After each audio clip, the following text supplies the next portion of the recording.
Sometimes when I'm feeling a little stuck with my art, the best thing to do is just get out, go anywhere, and get inspired.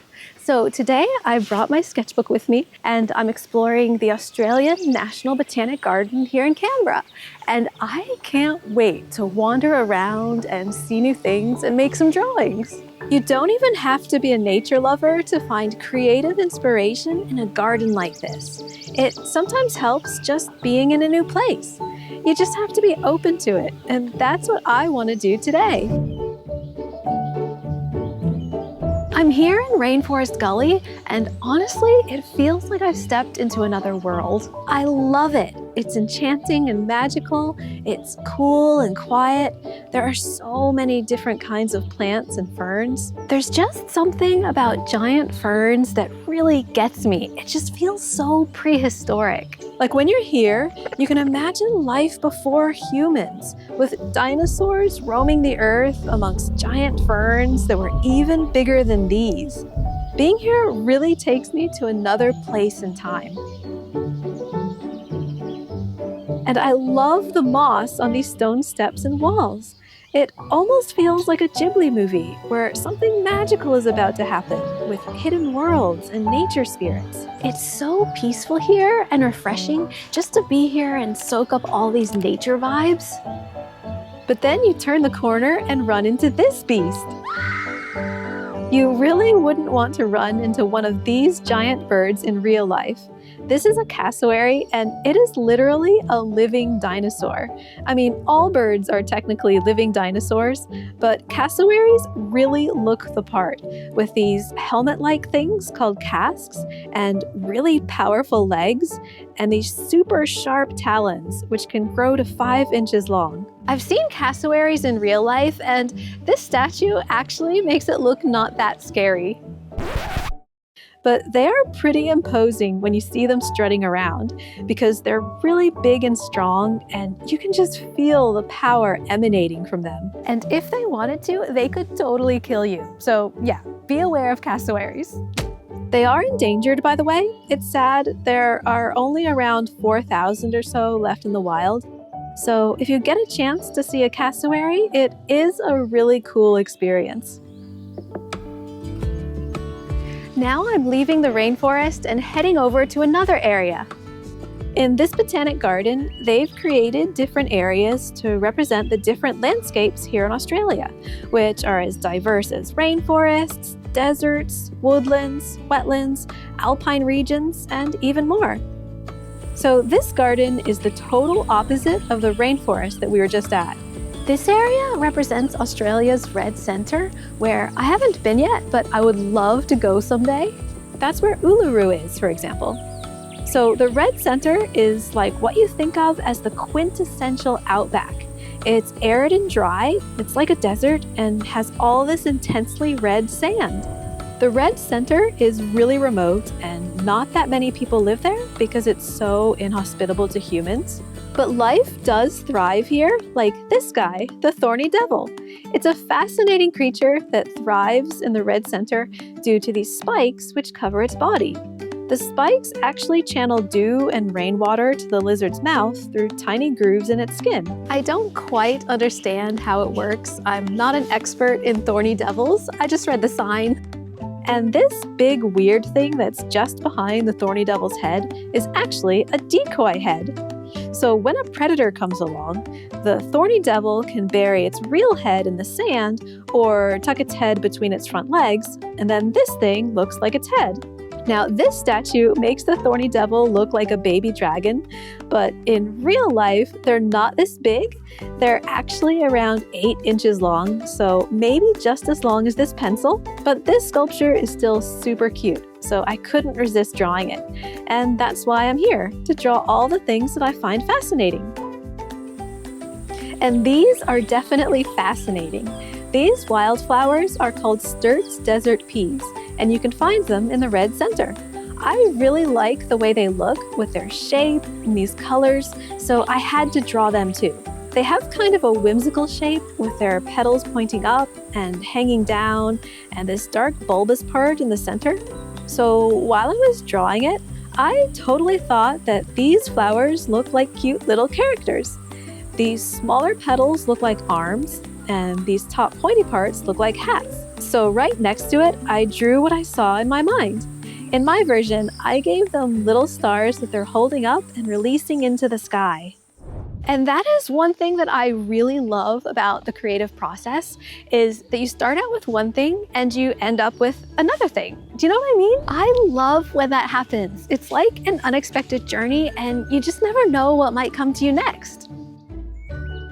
And speaking of surprises, at one point I stumbled on this little hidden rock pool and found some adorable birds having a bird bath. It was just such an enchanting sight to see this bright red and blue birds so close.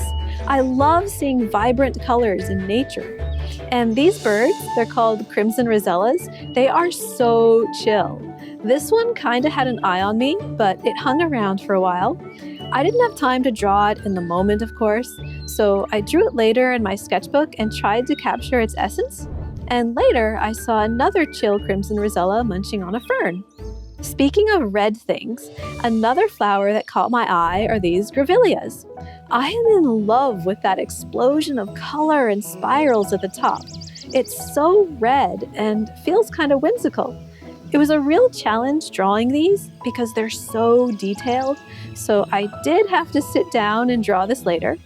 In the end, I'm happy with how it turned out. Kind of feels like abstract art. And these Banksias definitely feel like abstract art. They're all spiky and chaotic, and I just love all the details. They're really cool looking in my opinion, and it was a lot of fun trying to draw a close-up of one. I knew it would be hard to try to make it look realistic, so instead, I leaned into making it look abstract and full of energy, and I'm happy with how it turned out, especially when you compare it to the elegance of the grevillea that I drew right next to it in my sketchbook.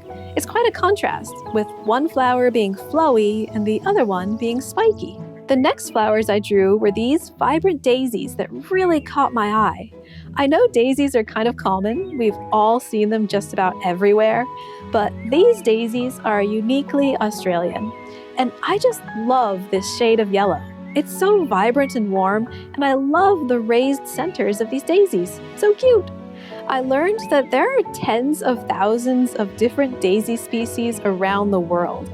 The variety of plants in general is just astounding when you think of how many different plant shapes there are, and leaf shapes and flower shapes. And that is definitely one of my favorite things about getting inspired by nature, is you're reminded of all the diversity and all the possibilities of life that evolved on this planet.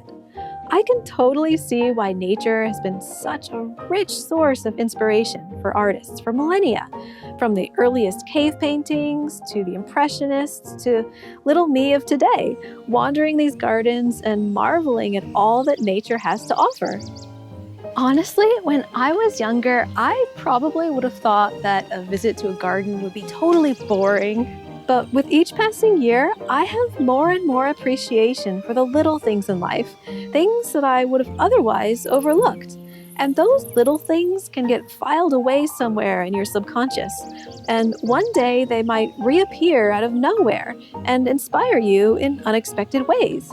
I kind of see it as like adding to your personal creative library that you pull from when you want to make art and express something visually.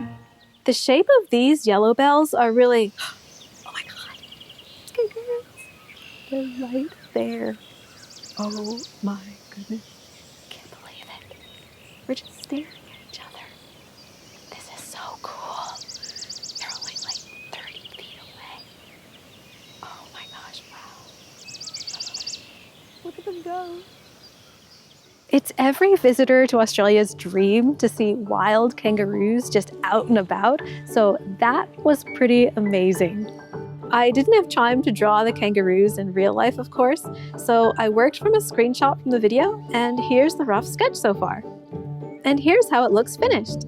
There's something really special about capturing your experiences with pencil and paper. It helps you remember the experience even more. So let me show you the art supplies I'm using because people always ask me, and I'm happy to pass along helpful information if I can. So it all fits in this handy pouch. So I've been doing my rough sketches with Prismacolor Color Erase colored pencils. To add color, I'm using Derwent Inktense pencils. For some sketches, like the Thorny Devil, I kept them dry and used them just like colored pencils because I like the textured appearance. But for other sketches, I wanted a smoother look, so I added water, like with these Sturt's Desert Peas. For adding water, I'm using this Pentel water brush, which has been great for traveling. And this is just a cheap little sketchbook that I bought at Michael's in the US for $4, and I put this little happy face patch on it. It's been a perfect size to carry around while I'm out and about because it fits into my pouch so well. I've also been using paint markers for adding highlights, and for this Banksia, I used a Copic multiliner to capture some of those little lines. So this isn't like a perfect travel sketching kit by any means, but it's good enough for me. And being here reminds me that things don't have to be perfect. You don't need the perfect art supplies or the right paper to make art. The most important thing you need is a willingness to make art, an openness, a curiosity. Wandering this garden has reminded me how powerful it is to just look, really look at all the shapes, textures, and colors all around us. There's so much inspiration out there. If you're ever daunted by a blank page, just look around you. You can find ideas everywhere, and sketching what's right in front of you helps you slow down and be in the moment, wherever you are. I hope you enjoyed exploring the Australian National Botanic Garden with me. It was a lot of fun for me to make this video, and I would love to hear from you if you'd like to see more videos like this, where I'm making art out and about and taking you with me. So let me know in the comments if you'd like to see more art field trips like this.